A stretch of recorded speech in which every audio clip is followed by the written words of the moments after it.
केंद्रीय कैबिनेट ने बुधवार 18 सितंबर को वन नेशन वन इलेक्शन पर पूर्व राष्ट्रपति रामनाथ कोविंद की अध्यक्षता वाली समिति के प्रस्ताव को मंजूरी दे दी है। पूर्व राष्ट्रपति के नेतृत्व वाली समिति ने वन नेशन वन इलेक्शन को लेकर मार्च 2024 में अपनी रिपोर्ट सौंपी थी। पिछले कई सालों में प्रधानमंत्री नरेंद्र मोदी अपने अहम भाषणों में भी इसका जिक्र करते आए हैं और अब इसके तहत लोकसभा और विधानसभा के चुनाव एक साथ कराए जाएंगे। सरकार संसद के शीतकालीन सत्र यानी नवंबर-दिसंबर में इसके बारे में बिल पेश करेगी। इसे लेकर अब देश में राजनीति भी गर्मा गई है। कांग्रेस ने इसे मुद्दे को भटकाने वाला फैसला बताया है। खैर, देश में इलेक्शन सिस्टम में अगर ये बदलाव होता है तो इसका क्या असर पड़ेगा, चलिए विस्तार से समझते हैं।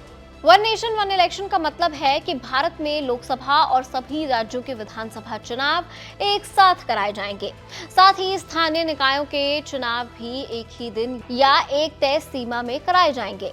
आसान शब्दों में कहें तो वोटर एक ही समय पर अपने सांसद और विधायक समेत स्थानीय जनप्रतिनिधि का चुनाव कर सकेंगे।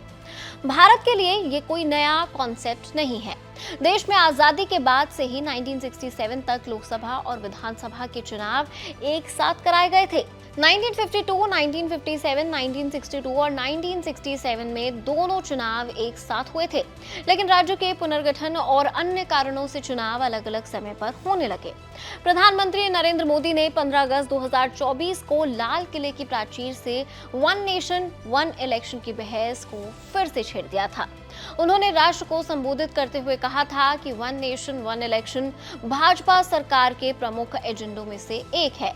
इसके लिए पूर्व राष्ट्रपति रामनाथ कोविंद की अध्यक्षता में बनी समिति ने अपनी अनुशंसा सरकार को सौंप दी थी। पीएम मोदी ने अपने भाषण में इसका भी जिक्र किया था।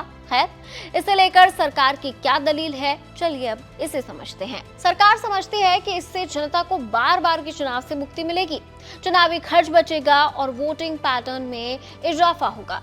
हर बार चुनाव कराने पर करोड़ों रुपए खर्च होते हैं, जो कि कम हो सकता है। इसके अलावा देश में राजनीतिक स्थिरता लाने में ये अहम रोल निभा सकता है। इलेक्शन की वजह से बार बार नीतियों में बदलाव की चुनौती कम होगी।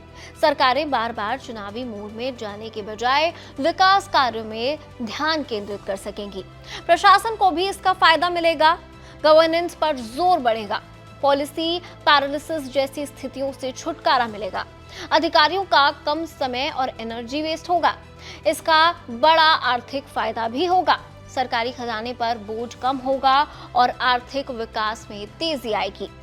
लेकिन इतना बड़ा देश जिसमें अलग अलग राज्य हैं, उसमें वन नेशन वन इलेक्शन आसान नहीं होगा।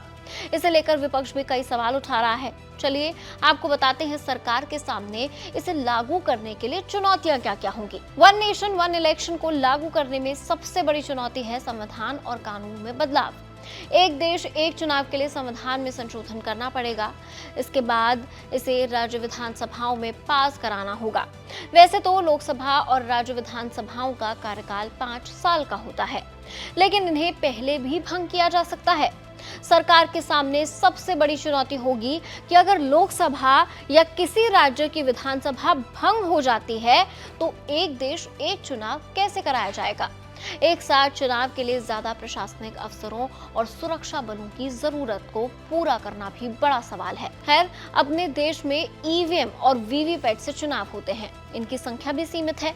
लोकसभा और विधानसभा चुनाव अलग अलग होते हैं तो इनकी संख्या पूरी पड़ती है, लेकिन एक साथ लोकसभा और विधानसभा चुनाव होंगे तो ज्यादा मशीनों की जरूरत पड़ेगी, ज्यादा मैन पावर की जरूरत पड़ेगी और इनको पूरा करना चुनौतीपूर्ण होगा। खैर, इसे लेकर पूर्व राष्ट्रपति की समिति ने अपनी सिफारिश में क्या कहा है, अब ये भी आपको बता देते हैं। कोविंद समिति की रिपोर्ट में कहा गया है कि वन नेशन वन इलेक्शन लागू करके केंद्र और राज्य सरकारों के चुनावी चक्र में तालमेल बिठाया जा सकेगा। देश भर में 2 चरणों में ही चुनाव होंगे। पहले चरण में लोकसभा और राज्य विधानसभा का चुनाव होगा। वहीं 100 दिन के अंदर दूसरे चरण में नगर पालिका और पंचायत चुनाव कराए जाएंगे। अब यहाँ समझने वाली बात यह है कि लोकसभा और विधानसभा का चुनाव केंद्रीय चुनाव आयोग यानी इलेक्शन कमीशन करवाता है, जबकि स्थानीय निकाय के चुनाव राज्य चुनाव आयोग करवाता है।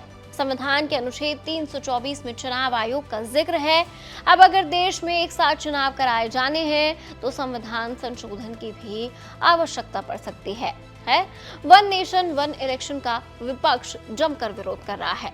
विपक्ष का कहना है कि एक राष्ट्र और एक चुनाव से विधानसभा और लोकसभा चुनाव एक साथ होने से वोटिंग पैटर्न प्रभावित होगा। इसके अलावा ये क्षेत्र पार्टियों के अस्तित्व के लिए बड़ा खतरा साबित होगा। इसके साथ ही एक राष्ट्र एक चुनाव में 100 से ज्यादा पैसा खर्चा हो सकता है। खैर, इसमें बहुत सारी बातें अभी ऐसी हैं जो केंद्र सरकार की तरफ से साफ की गई हैं प्रेस कॉन्फ्रेंस के जरिए, लेकिन कुछ बातें ऐसी भी हैं जिन पर केंद्र सरकार अभी विचार करेगी। ये बिल जब लोकसभा में टेबल किया जाएगा तो इस पर चर्चा होगी, इसमें कुछ बदलाव होंगे। खैर, ये प्रोसेस नवंबर के आसपास से शुरू होगा जब सत्र शुरू होगा। लेकिन इस पूरे नए पैटर्न को आप कैसे देखते हैं? क्या आप वन नेशन वन इलेक्शन को सही समझते हैं? कमेंट सेक्शन में आपकी राय जरूर शेयर कीजिएगा। देखते रहिए ABP live. For exclusive and insightful videos, subscribe to our new channel ABP Live Premium.